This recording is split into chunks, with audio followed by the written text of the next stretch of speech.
Good morning, boys and girls. Welcome to day 3 of the grade 12 Math March holiday program.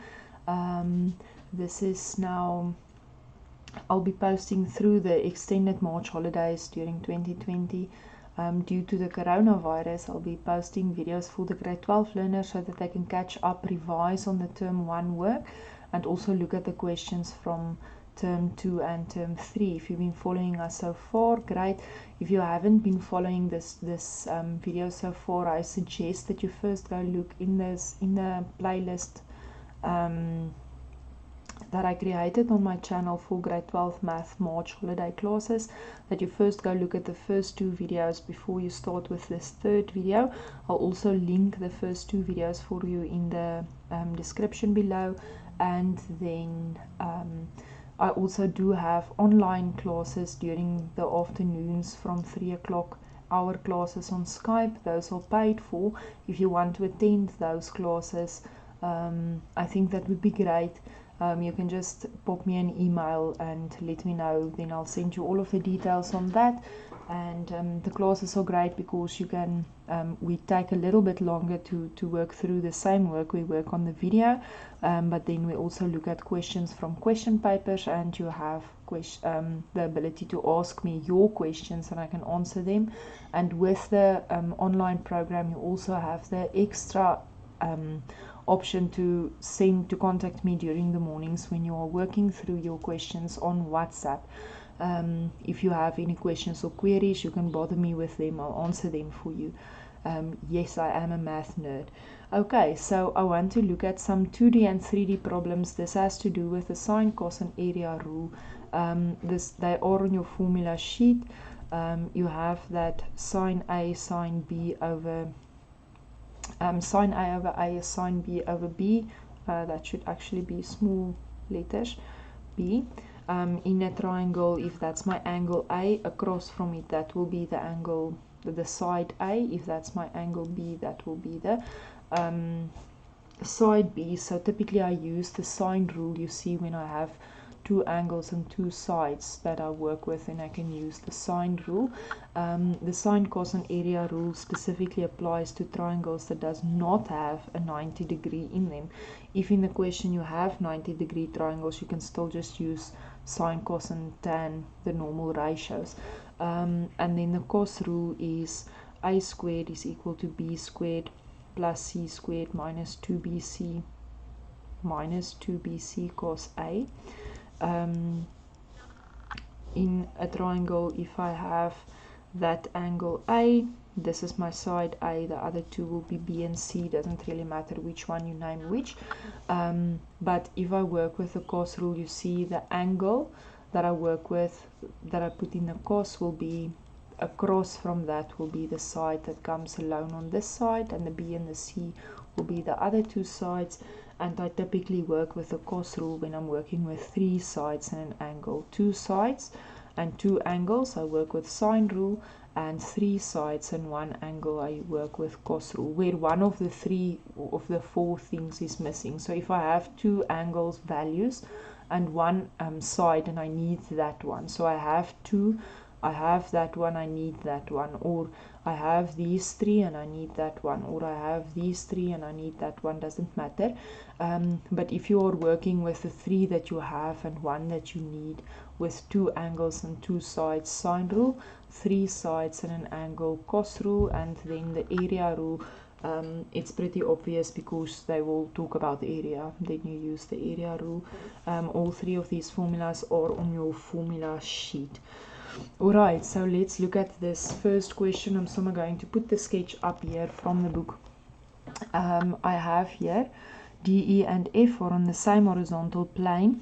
MF has a height h and is vertical to the horizontal plane. So this triangle lies flat on the ground, and then this one is extended up there. B is the angle of elevation that from E to M. Right, prove that DF, that side, is h sine theta plus alpha sine theta tan beta. Right, I think it might be a good idea for you. I'm just going to quickly try and have this here so that the camera picks it up nicely. the sketch on what I must prove. It's now a bit blurry, I don't know why. There is better. Okay, I think it might be a good idea to just pause the video and take a picture of this sketch and the question so that you have it in front of you. Oh, there it is. Okay, so that you have it in front of you. It keeps on blurring now, but then you have the information as we discuss it. All right.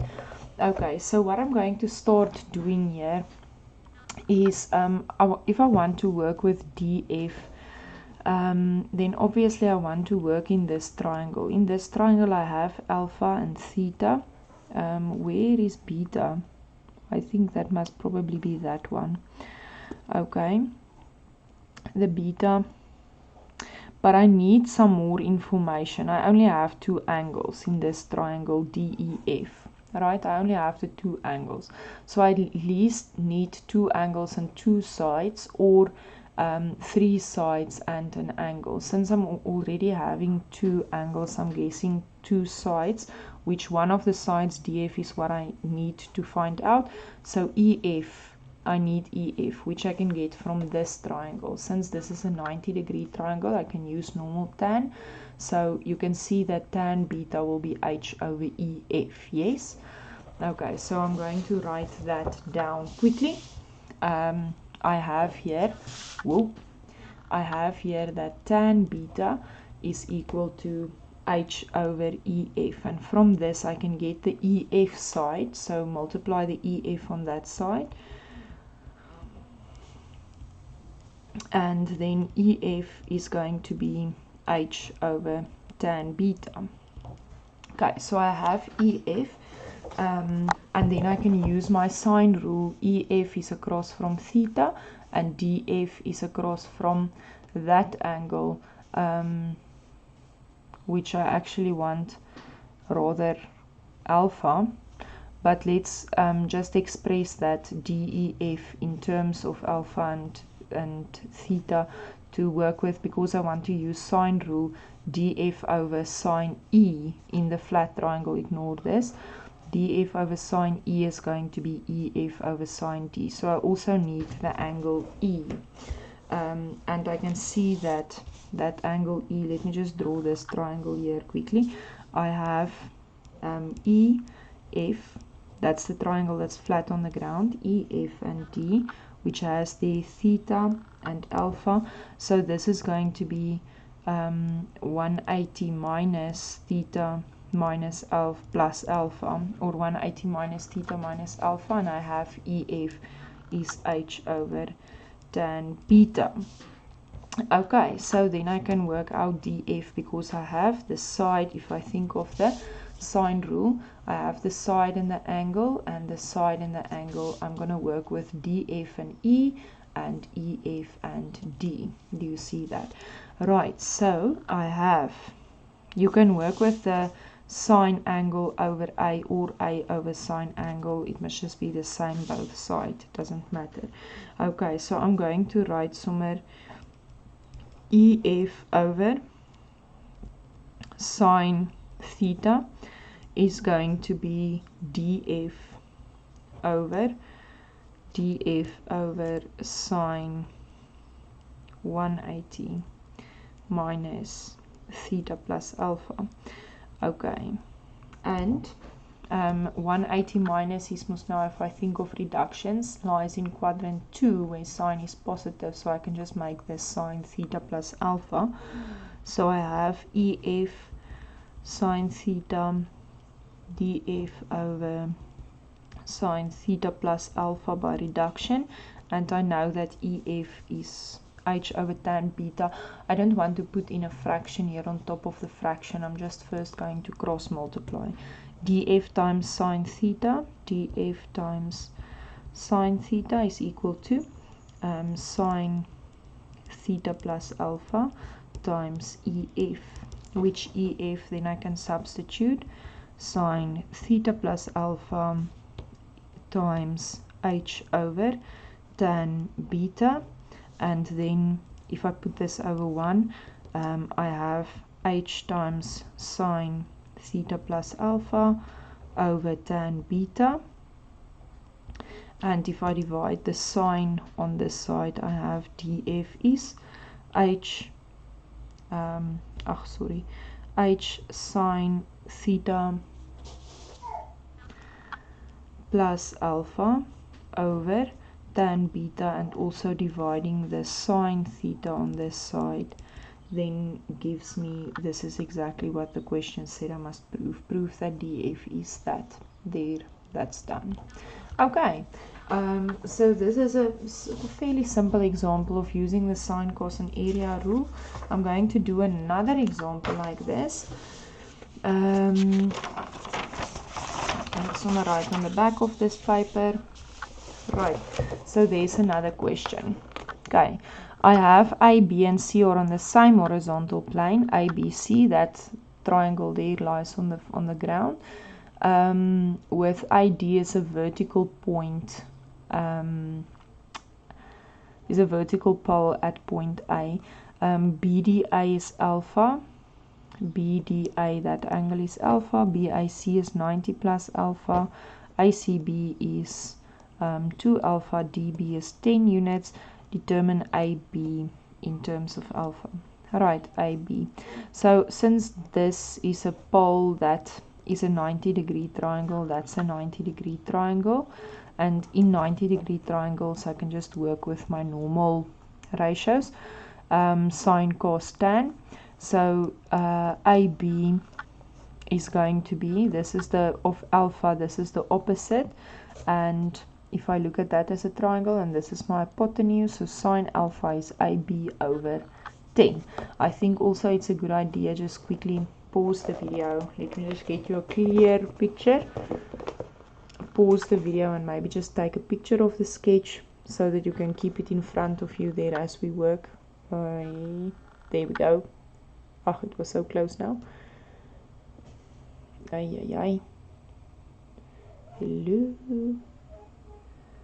Just want to get it clear. There was one for a moment. Oh, there. Okay. If you can add there where it was now, if you can just pause the video and take a picture. It was there for a moment. I hope you can catch it. Okay, so I can write down question 8.1.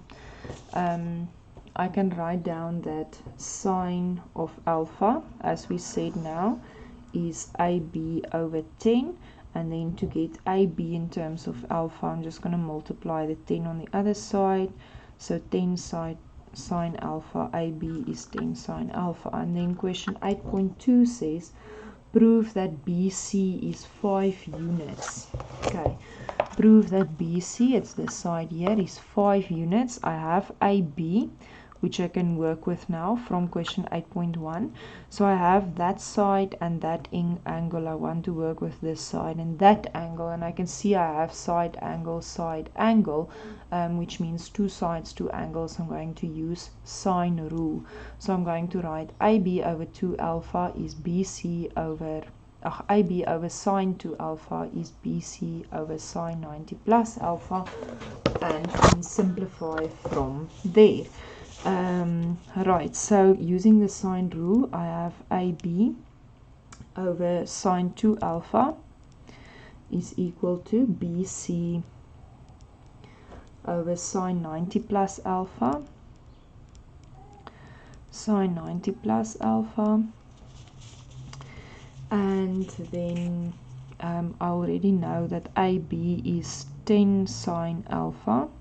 I'm just going to substitute that there, and let's do our reductions or formulas there. Sine 2 alpha I can also write as 2 sine alpha cos alpha, so that the sines can cancel, which is great, and 10 over 2 is actually 5, and then BC over sine 90 plus alpha is cos alpha, because 90 plus, if I think of my reductions, there's 90 plus is that direction, 90 plus theta is quadrant 2, where sine is positive, but at 90 plus I must just change to cos alpha.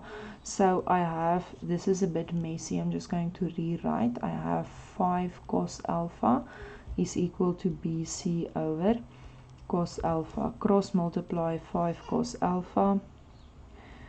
5 cos alpha is BC cos alpha times cos alpha, and I want to show that BC is 5, so I can just divide by cos alpha on both sides.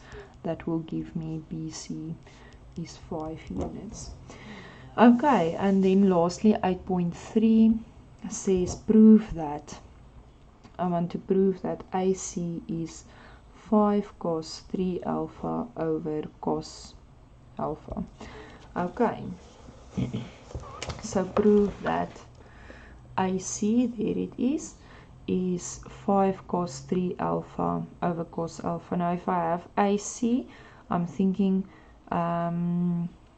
let's work with the cos rule because I see the cos's there already, and I have AB and BC, and I want to work with AC. And the 3 alpha there makes me think I'm probably going to work with AC as the side alone in the cos rule, and this angle, because this angle I can get by taking 180 minus 90 minus alpha minus 2 alpha, and that's going to produce the 3 alpha as well, which I want in the question here. So I'm just going to write that ABC, this angle here. Angle ABC is 180 minus 90 plus alpha plus 2 alpha.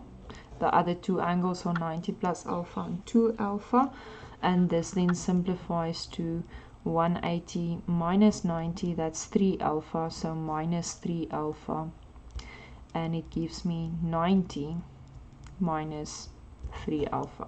Okay, alright, so I have the other side, which I wanted to use cos rule, but now 90 minus 3 alpha is going to change from sine to cos. So maybe I should use the sine rule rather, if I have that in front of me, that this is 90 minus 3 alpha, and the other one I work with is alpha, and there I have a 90 plus alpha. So I'm rather going to work with this and that side, and then this angle and that side in the sine rule, not the 2 alpha, because there's no 2 alpha there. So AC over sine B is AB over, no, BC over sine A. I'm going to do that. So I'm trying to work out AC. So I have AC over sine that angle ABC, which is 90 minus 3 alpha, is equal to BC over sine alpha, which is 90 plus alpha. The B across BC is that angle in the triangle, and then I can do my reductions there. I have AC 90 minus, I'm going to change from sine to cos. 90 minus is in quadrant 1, minus goes around that side, 90 minus quadrant 1, so all is positive there. This just changes to cos 3 alpha, which you see is the desirable thing to have, and then BC over 90 plus alpha is in quadrant 2, where sine is positive, so this changes to positive cos alpha. When you change between sine and cos at the 90 plus, you always follow the sign of what the question was. So it was sine in quadrant 2, then it's positive. Even if I change it to cos and cos is there negative, I follow the question, not the answer. Alright, and BC I worked out mos is 5, so I can substitute that there. AC over cos 3 alpha is 5 over cos alpha, and if I multiply the cos 3 on the other side, it's gonna look like this, times cos 3 alpha over 1, 5 cos 3 alpha over cos alpha, exactly what I want to accomplish here. Cos alpha, so that is, and so it is proven. Alright, that is it for today's lesson. Today's lesson is a little bit short, But yes, that is the sine, cos and area rule. I think it's not a bad idea to get some past question papers and work through the sine, cos, area rule so that you just get practice in that.